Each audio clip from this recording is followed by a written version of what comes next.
Operation Flashpoint Dragon Rising is an incredibly ambitious title. You're going to see an open world the size of which you've never seen before.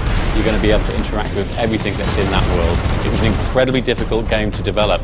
Some of the technology that we're using here is unique. Our streaming technology is unsurpassed.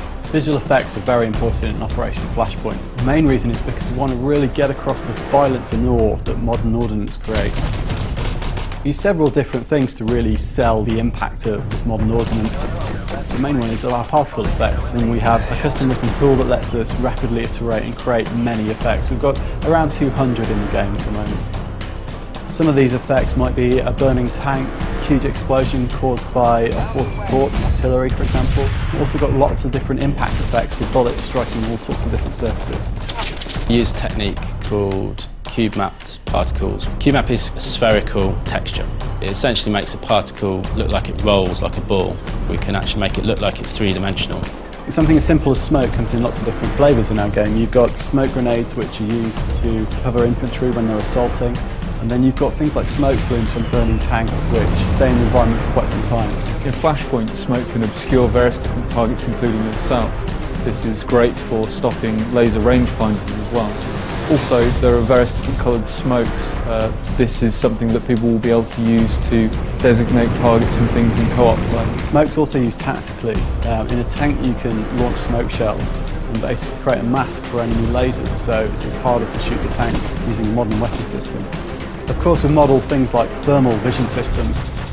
Certain vehicles have thermal scopes, so you can actually see through smoke and see heat signatures of vehicles and enemy the other side. As well as time of day varying as you play, weather can be dynamically changing as you're playing a mission, so you will have fog rolling in and affecting your view distance, maybe requiring you to switch to thermal vision whilst you're playing a mission, and it can fundamentally change the approach you're going to take to attack an enemy.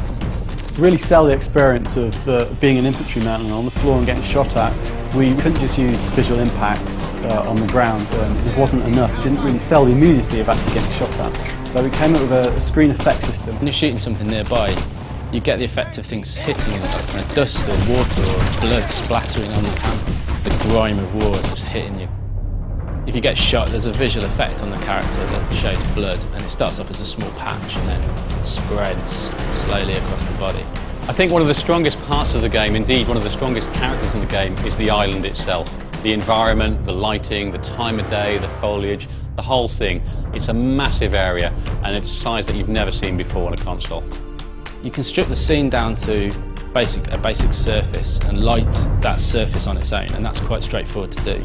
So we start with deferred lights, then we add ambient light with occlusion and directional lighting, followed by surface diffuse and atmospherics. Finally, we treat the scene with a post-process. All these layers combined help to create the immersive experience of Operation Flashpoint Dragon Rising. All our vegetation on the island is based on what actually grows there in real life on the Sakhalin Island belt. We've got over 30 different types of vegetation, 8 different types of forests. They all combine in Skira to make a really unique play environment. So you've got the very barren, bare hills on the highlands compared to the very lush valleys lower down.